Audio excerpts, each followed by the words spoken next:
ബലാത്സംഗ കേസിൽ നടൻ സിദ്ദിഖ് ചോദ്യം ചെയ്യലിന് ഹാജരായി. തിരുവനന്തപുരം കമ്മീഷണർ ഓഫീസിലാണ് സിദ്ദിഖ് ഹാജരായത്. ചോദ്യം ചെയ്യലിനായി പിന്നീട് കന്റോൺമെന്റ് സ്റ്റേഷനിലേക്ക് പോയി. പ്രത്യേക അന്വേഷണ സംഘത്തിലെ ഉദ്യോഗസ്ഥ മെറിൻ ജോസഫും ക്രൈംബ്രാഞ്ച് SP S മധുസൂദനും കൺട്രോൾ റൂമിലെത്തി. അഖിൽ ഷാ അൻസാർ വിവരങ്ങൾ നൽകും തിരുവനന്തപുരത്ത് നിന്ന്. അഖിൽ ഷാ, ചോദ്യം ചെയ്യൽ പുരോഗമിക്കുകയാണോ? എന്തൊക്കെയാണ് മറ്റു വിവരങ്ങൾ?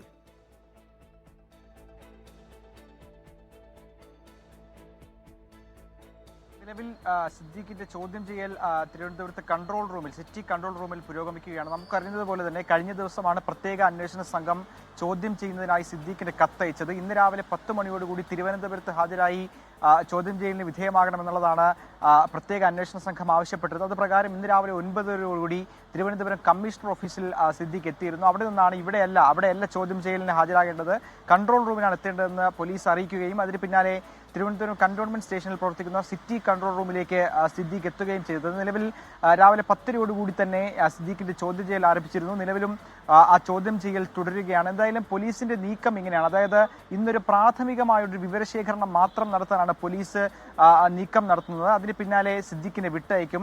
22-ന് കോടതി സിദ്ദീഖിന്റെ ഹർജി പരിഗണിക്കുമ്പോൾ ഇന്നത്തെ ചോദ്യം ചെയ്യൽ, ഇന്നത്തെ പ്രാഥമിക വിവരങ്ങളുടെ കൂടി അടിസ്ഥാനത്തിൽ കസ്റ്റഡിയിൽ വാങ്ങി ചോദ്യം ചെയ്യാനുള്ള ഒരു നീക്കം പോലീസിന്റെയും അന്വേഷണ സംഘത്തിന്റെയും ഭാഗത്തു നിന്നുണ്ട്. ആ തരത്തിലാണ് പോലീസിന്റെ നീക്കം ഉണ്ടാകുന്നത്. എന്തായാലും 22-നാണ് സിദ്ദീഖിന്റെ ജാമ്യ ഹർജിയിൽ കോടതി അന്തിമമായ ഒരു തീരുമാനമെടുക്കുക. അന്ന് തന്നെ ഏതെങ്കിലും തരത്തിൽ കസ്റ്റഡിയിൽ മേടിക്കാനുള്ള ഒരു നീക്കം കൂടിയാണ് പോലീസിന്റെയും അന്വേഷണ സംഘത്തിന്റെയും ഭാഗത്തുനിന്നുള്ളത്. നിലവിൽ തിരുവനന്തപുരത്ത് കൺട്രോൾ റൂമിൽ ഇപ്പോഴും സിദ്ദീഖിന്റെ ചോദ്യം ചെയ്യൽ തുടരുന്നുണ്ട്. അല്പസമയത്തിനകം തന്നെ ചോദ്യം ചെയ്യൽ അവസാനിപ്പിക്കുമെന്നുള്ള വിവരവും പോലീസിന്റെ ഭാഗത്തു നിന്നുണ്ട്. ചോദ്യം ചെയ്യൽ കഴിഞ്ഞ് പുറത്തിറങ്ങിയാൽ സിദ്ദീഖിന്റെ പ്രതികരണത്തിനും നമ്മൾ ശ്രമിക്കും. വിജയകുമാർ, ഇതിൽ അഖിൽ ഷാ, ഈ കമ്മീഷണർ ഓഫീസിലേക്ക് സിദ്ദീഖ് എത്താൻ ഇടയായ സാഹചര്യം എന്താണ്? യഥാർത്ഥത്തിൽ കൊടുത്ത നോട്ടീസിൽ കമ്മീഷണർ ഓഫീസ് ആയിരുന്നില്ലല്ലോ പറഞ്ഞത്. അവിടേക്ക് നാടകീയമായി സിദ്ദീഖ് എത്തുന്നു. അത് മാധ്യമങ്ങളെയൊക്കെ ഒഴിവാക്കി അവിടെ ഒരു ചോദ്യം ചെയ്യൽ തരപ്പെടുമോ എന്ന് പരിശോധിക്കാനായിരുന്നു.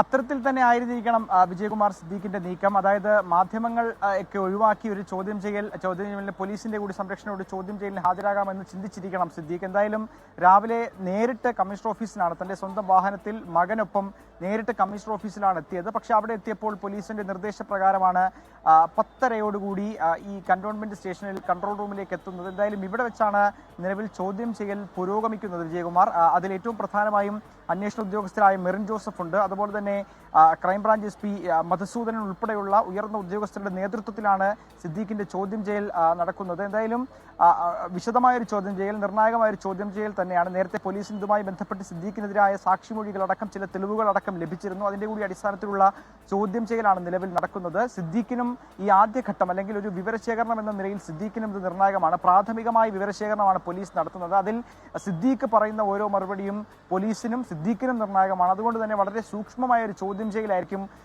ഇന്ന് നടക്കുക. എന്തായാലും വിശദമായ ഒരു ചോദ്യം ചെയ്യലിലേക്ക് പോലീസ് കടക്കില്ല. വളരെ ഡീപ്പായിട്ടുള്ള ഒരു ചോദ്യം ചെയ്യലിലേക്ക് ഇന്ന് പോലീസ് പ്രത്യേക അന്വേഷണ സംഘം കടക്കില്ല. അത് കുറെ കൂടി തന്ത്രപരമായ ഒരു നീക്കത്തിലേക്കാണ് പോലീസ് നീങ്ങുന്നത്. അത് ഞാൻ നേരത്തെ പറഞ്ഞതുപോലെ തന്നെ സുപ്രീം കോടതിയെ സമീപിച്ച് സിദ്ദീഖിനെ കസ്റ്റഡിയിൽ വാങ്ങി ചോദ്യം ചെയ്യാൻ, കുറെ കൂടി വിശാലമായി സമയമെടുത്ത് ചോദ്യം ചെയ്യാനുള്ള ഒരു നീക്കം ഈ അന്വേഷണ സംഘത്തിന്റെ ഭാഗമായി നടക്കുന്നുണ്ട്.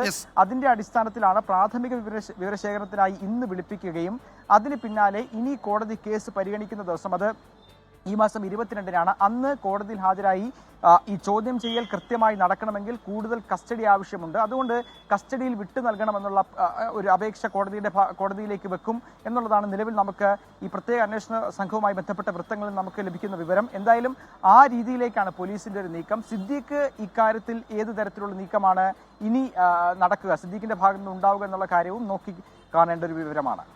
വിജയകുമാർ.